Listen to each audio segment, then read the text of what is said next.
thinking about what's getting ready to happen as far as the gates falling, you know, being in the right place on the power, slipping the clutch the right way, using the clutch the right way, being in the right position on the seat. So there's a lot of different things. You know, everybody has their different secrets. And right now, whatever I've been doing has not been working, so I'm trying to change up and find that that method right now. You know, a lot of guys like to picture the first turn, you know, and picture themselves leading in the first turn. I'm not that, you know, I don't believe in that kind of stuff. So, you know, I'm just up there waiting for the gate. You know, I don't think of nothing special. I just, you know, I do a little prayer and pray that I'm safe. That's all that matters to me. These guys come looking for the start in the first of the qualifying heat races. Number 3, Mike Kudrowski. Number 12, Jeff Matasevich. Used to be teammates, now riding for separate outfits. Here's the way it works. The top 4 riders come out of each of the heat races and move straight to the main event. The non-qualifiers go to the semis, and the top 5 from there make the feature. Last chance qualifier moves up 2. That gives us 20 riders in the championship feature here this evening, which will go 20 laps for the gold, the glory, and perhaps most importantly, the Camel Supercross points. Well, let's take a look at the highlights of the first qualifying heat race here in Tampa. The charge to turn number 1, and the guy who gets out quick is Brian McElroy. Unfortunately, number 53 doesn't stay out front very long, and look at the tangle in the back. It's the worst thing in the world is to be the 20th guy into the first turn. Either that or be on the outside, so the guys on the inside kind of squeeze you out. Up front, the other end of the racetrack, it's Mike Kudrowski, rider number 3. He's being chased by rider number 21, Steve Lamson. He's the newest addition to the Honda factory effort. But this one is going to be all Kudrowski. Lamson's going to find it interesting, though. He has company in the person of Damon Bradshaw moving up. Number 8, Bradshaw, didn't get a great start. You heard Roy Turner talk earlier about the fact that Kudrowski's had trouble with his start. He nailed this one. Number 3 jumped out front, ran away. Bradshaw comes up to put the pressure on Lamson. Here is the veteran against the youngster. On paper, Bradshaw ought to be able to take the measure of the kid. What I measure things by was your performance just a second ago when you got out of the Turner thing. That was a very good line. Bradshaw does just exactly that over a rough section of racetrack that included a couple of loops and a big jump. He takes over the number 2 position. Now he's going to try to close the gap on Kudrowski, and toward the end of the race he did that.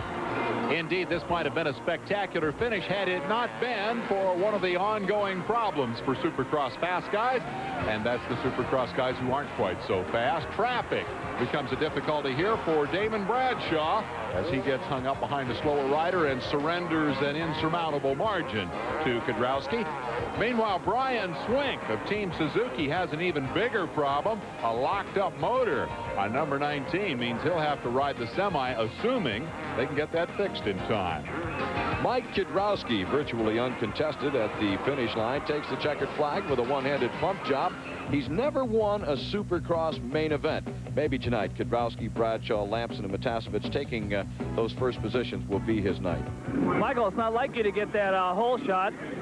You got out front. You looked like you relaxed. Did you know Bradshaw was coming on that hard in the end? Yeah, I kind of, you know, could hear him behind me. I didn't want to look back, but I knew it was probably him. And I just rode a good race. You know, it's really slick out there, and you can't get excited and make mistakes. And I think a couple laps before the end, he made a mistake and lost a little bit of ground on me. But I feel good, and I've been practicing starts all week, so hopefully I'll get a good start in the main. Good luck in the main, Mike. Thank you. There has been a lot of talk about starts tonight. This start, heat race number 2, proved fairly unfortunate for a man making his first start of the season in the 250 class. We're talking about Phil Lawrence, West Coast kid, in fact, leader of the Western Regional Championship point standings, and he's got a great start right up until the moment when Michael Craig ran into him and knocked him into the middle. He said, "You're a football and I'm a foot." Boom, that was worth 3 points. Into the lead goes Jeremy Buell, number 48, and he had to stand the gap here as some of the biggest names in the business came after him. How about these two?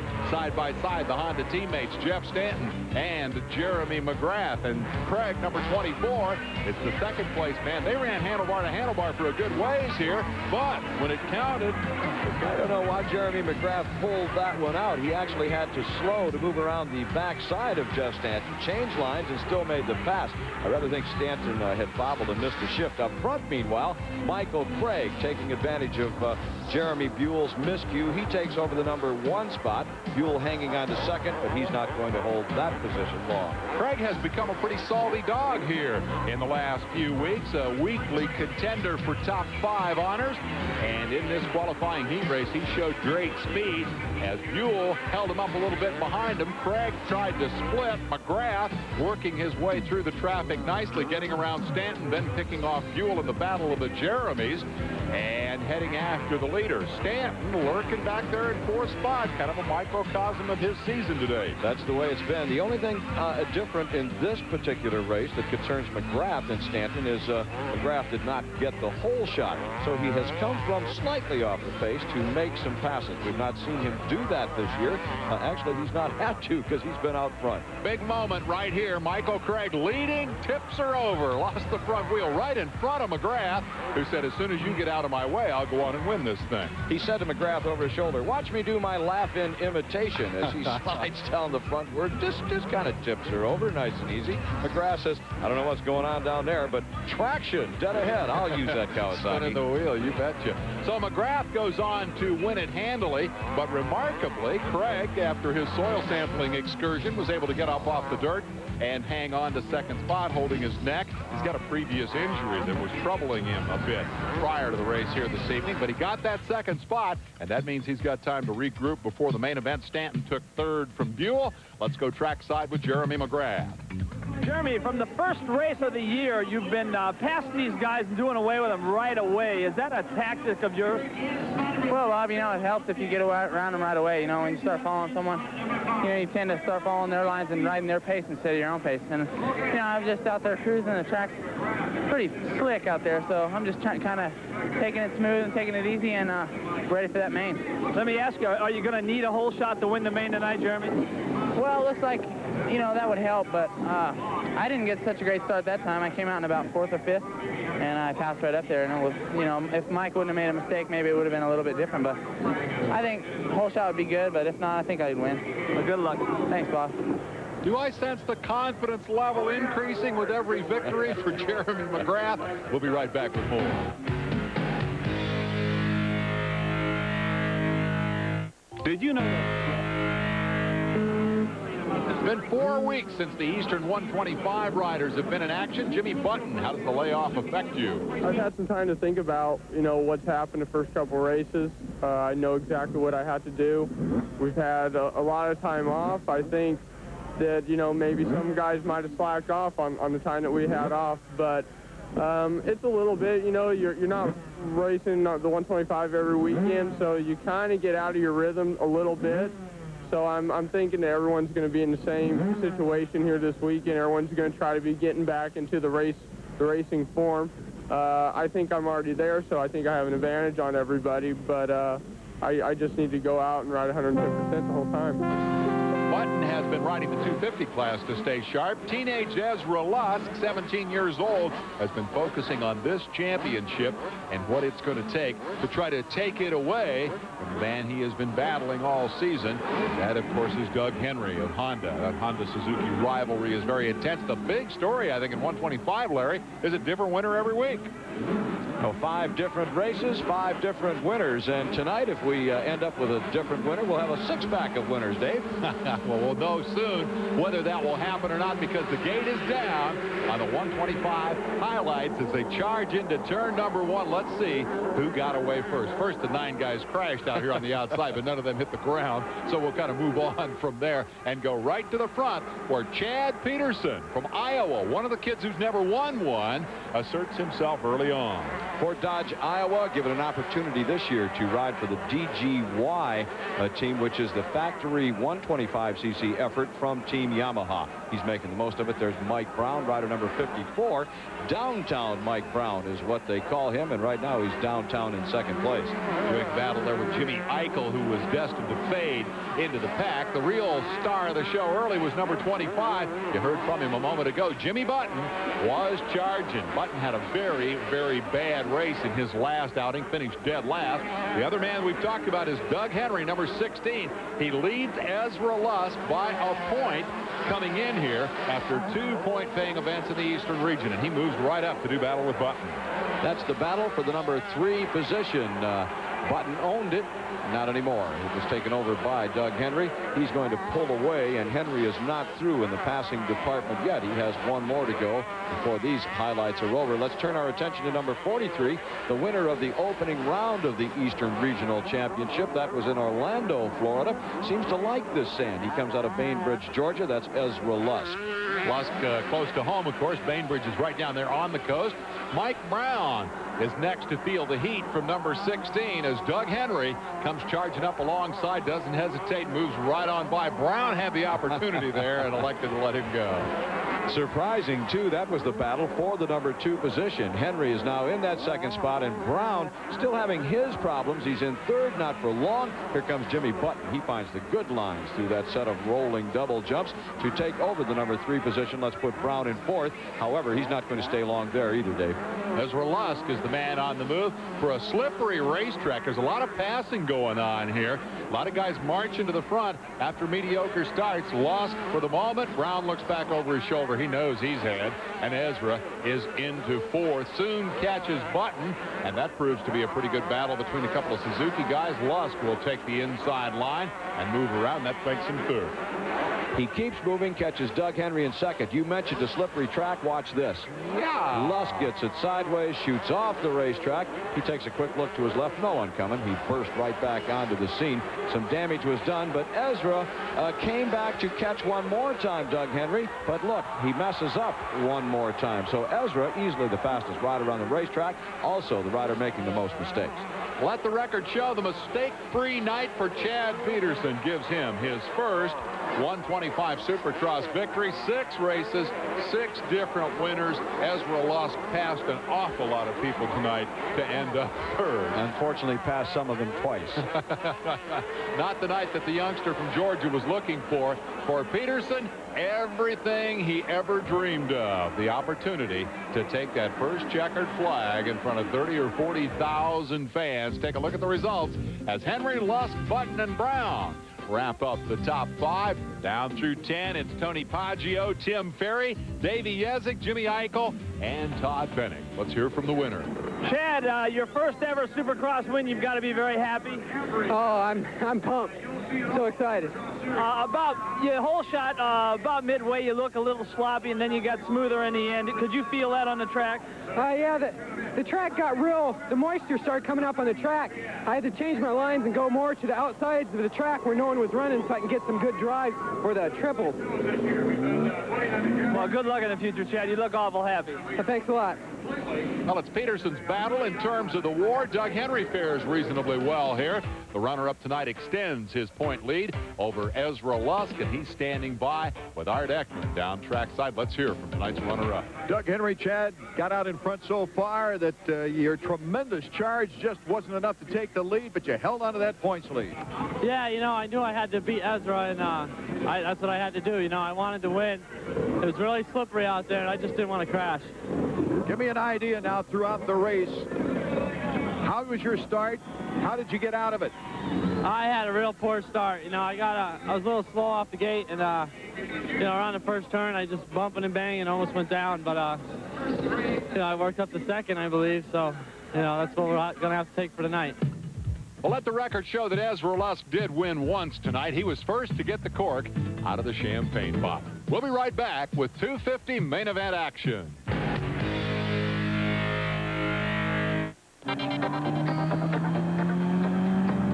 To some, the world just looks better from a different angle.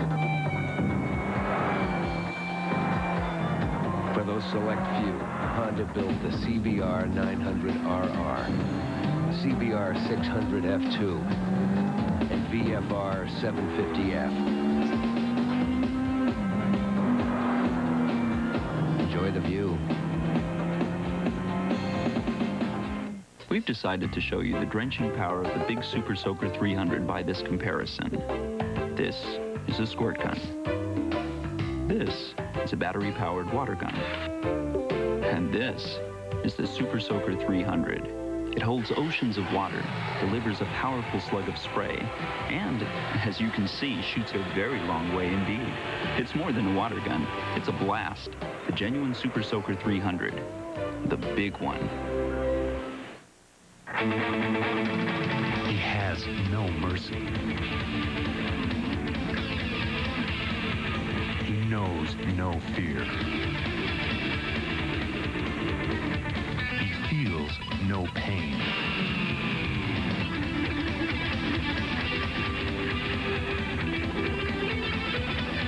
Last year, there was only one thing Jeff Stanton couldn't destroy. His CR. It's crazy. They love it, but that's why they do it. They're the relentless men and women of sports doing what most people think is impossible. Max Out, weekdays on ESPN.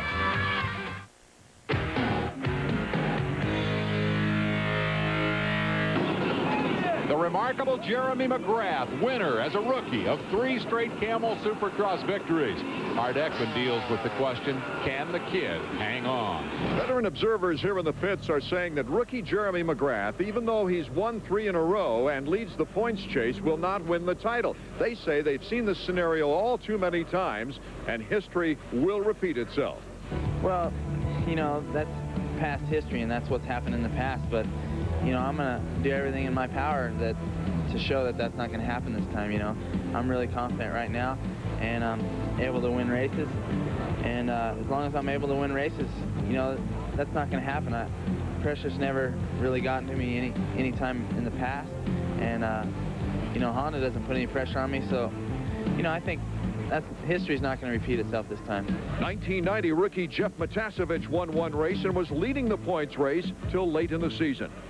Well, in the earlier races, I was just out there having fun, and I was in the points lead up until I think the last 4 events of the Supercross series. McGrath's out there, he's having fun and he's winning races, and you know, the pressure definitely got to me. Damon admitted last year it got to him, and you know, if McGrath can keep the pressure aside and just go out there and ride and have fun, maybe he can come home with a championship. Damon Bradshaw knows what McGrath is going through. He set the rookie record for wins with 5 and didn't capture the crown. While you're winning races, you know, everything's fine and dandy. You know, as long as things are going good, everything's real easy. But really, you don't start really feeling a whole lot of pressure. You start getting down to the end, or either somebody else beats you and starts, you know, picking up some points on you. That's when the pressure starts getting good. But right now, you know, I think he's got a 15-point lead, which is, you know, when I had that 15, or at one time I had a 27-point lead, I didn't consider it a lead. You know, I said I can never have enough points. You know, I ended up winning 9 races in the year and still didn't win the championship. So, you know, it's time for me to start winning some races. I've only won 1 so far, and I think as far as pressure for Jeremy, I don't think there should be any right now. At the time, there wasn't any on me, but once you get beaten, things start changing, then the pressure starts coming in. So far, Jeremy McGrath has had the whole shot and has been able to race his race out in front. The real test will be when he has to face the veterans coming up through the pack. It's obvious that McGrath would just as soon keep getting hole shots, but he's preparing for the inevitable. Art Ekman in the Honda pits. Back to Larry and Dave. Thank you very much, Art. The kid they call Showtime goes to the gate. The last 3 races that he has won from gate to flag, and that is quite an accomplishment for anybody in this league. Now, start time once again, and time to see if Jeremy can pull off a 4th straight hole shot. I think the crowd, I think that the competitors on the line, and certainly those in the pits that turn the wrenches, are anxious to see not so much if he gets a hole shot, they're anxious to see what happens if he does not get a hole shot, Dave. Well, as they head for the first turn, let's see who's going to get there first. Stanton is away well, so is Antonez, but it's McGrath with the inside line, and once again, Showtime shows that when the gate drops, he's the one who's got the reactions. Into 3rd goes Mike Kudrowski, 4th is Lamson, 5th is Craig, and Damon Bradshaw is 6th. As the first lap uncorks at Tampa, Stanton is challenged by Kudrowski. McGrath has done it again. Indeed he has, but he has company. Can he hold on to the #1 spot? That will be the question. I think the action up front is a little more intense than it was in earlier rounds. I think you're going to see Stanton push just a little bit harder. Oh, and a crash. somewhere around 6th or 7th spot, that is Buddy Antunez. And Antunez is out of contention. And this is the man we were talking about, Jeremy McGrath. And my question still is, can Stanton, can Kedrowski run him down? And not too far off the pace, we're looking at Damon Bradshaw. He's back in about the number 6 position. So the good ones are up front. Can they catch McGrath? McGrath has the clear racetrack in front of him. It is a slippery and treacherous racetrack. You see Bradshaw kind of skating around a little bit as the evening has worn on. The track has worn down. And you also heard the mention earlier of the fact that the moisture is starting to come up. Look at Bradshaw pass people. He just drove by Michael Craig and Steve Lamson in the same set of whoop-de-doos. He's charging. This is what I was alluding to, Dave. We did not see this type of intensity, this type of aggression in the earlier rounds. I think that the veterans now want to win. Stick around. This is going to get good.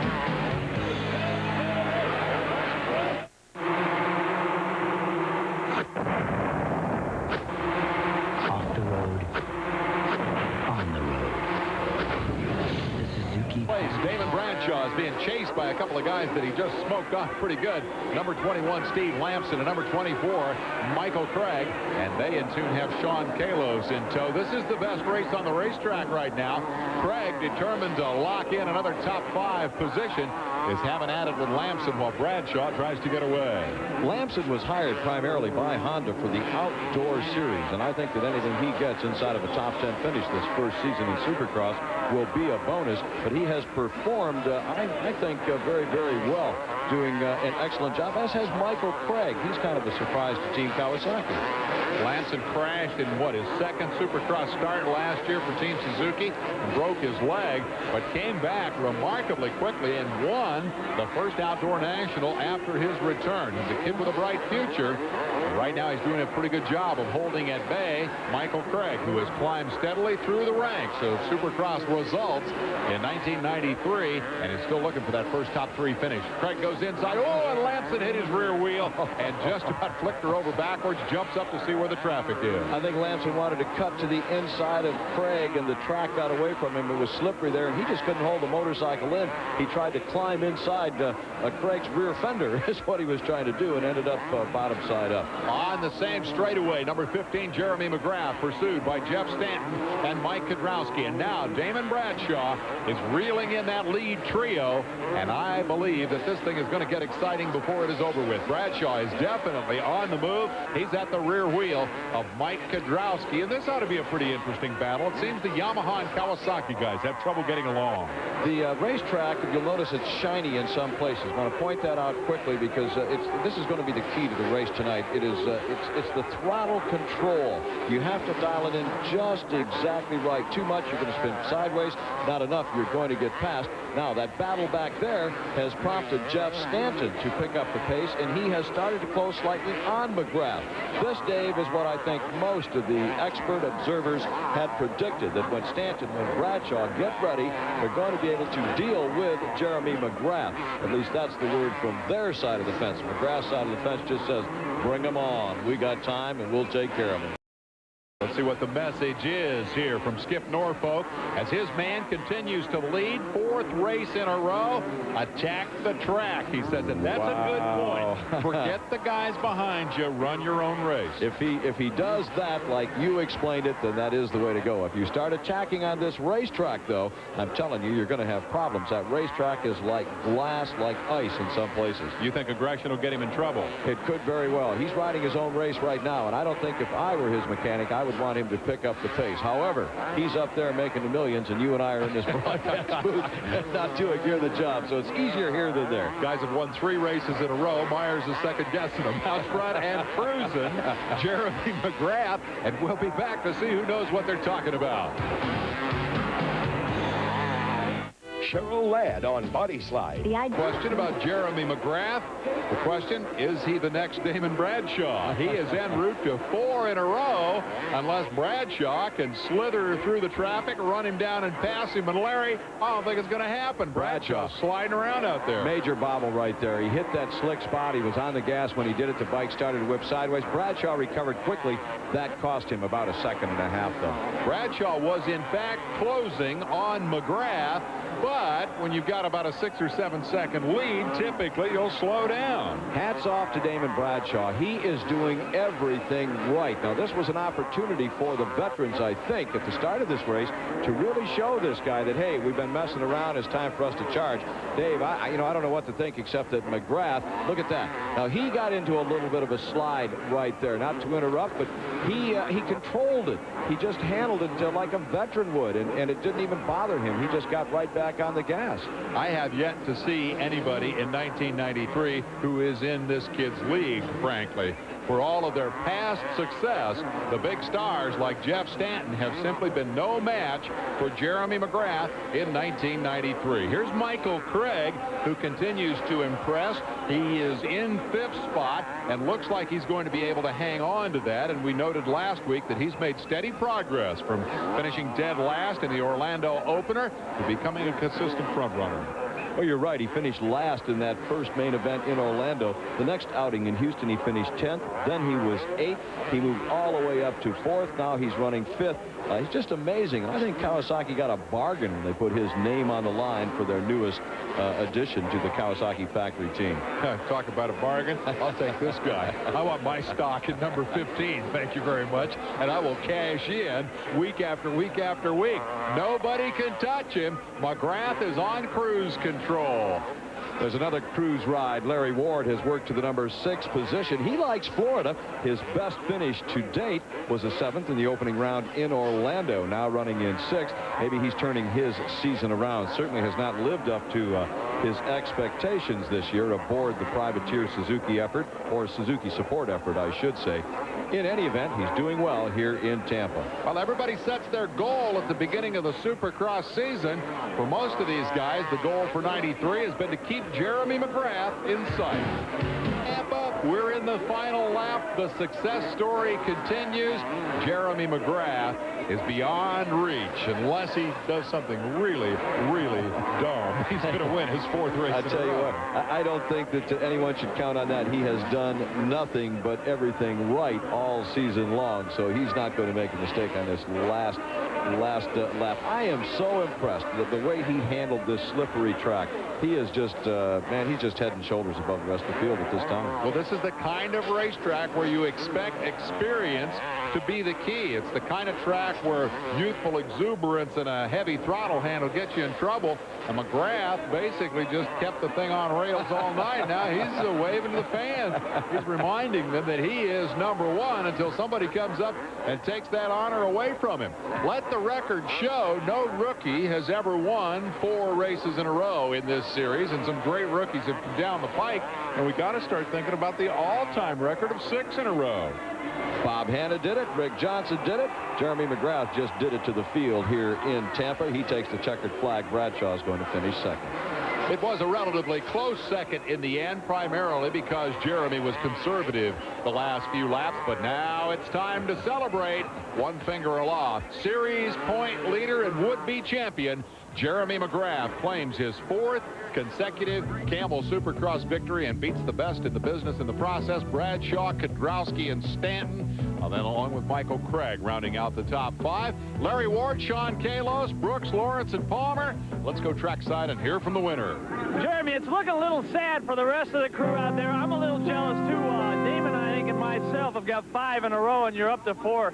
That 5th one, you're looking pretty happy. Well, Bob, you know, the record's there to be beat, you know. That's what records are for. You know, I just got a good start. I really got a bad start in the heat race. And things turned out my way. I just, you know, it's so slick. I was just trying to ride my own race, and things worked out for me. Everybody says the odds are against you now. They keep piling up against you, but you keep doing it every week. Are you betting on yourself next week? Oh, I bet on myself for sure. You know, I'm really confident right now, and my starts are there. You know, who's to say? You know, I may not win, but there's a good chance. That's a great job, and I'm looking forward to seeing you do it one more time. Thanks, Bob. Well, there's nothing like 4 wins in a row to pump up your confidence and your point lead. McGrath has an 18-point gap now on Damon Bradshaw, who's standing by with Art Ekman. Let's hear from tonight's runner-up. Damon, is it depressing to run such a brilliant race and come in 2nd? Whatever. I just 2nd place and no good to me. What about the start? Once again, But still yeah, good, to come better. was better, but not the best. And then you made a terrific, terrific charge. This wasn't good enough. How could it have been any better? He had such a lead on you. Should have caught him. No ifs, ands, and buts. No comment. Thinking about Atlanta already? No, man. I'm just trying to think about what's going on right now. Don't I remember somebody asking at the top of the show about the pressure getting to the rookie? I think the pressure's getting to somebody out there. Let's turn that around. It's the first time this year that Damon Bradshaw or any of the veterans have indicated an unhappiness with the way things have gone. So maybe we're looking at a turning point, although I've said that, what now, 4 weeks in a row? So maybe not, Dave. Jeremy McGrath whips him again in Tampa. We move on to Atlanta. I'm Dave Despain. For Art Ekman, Bob Hanna, and Larry Myers. See you next week.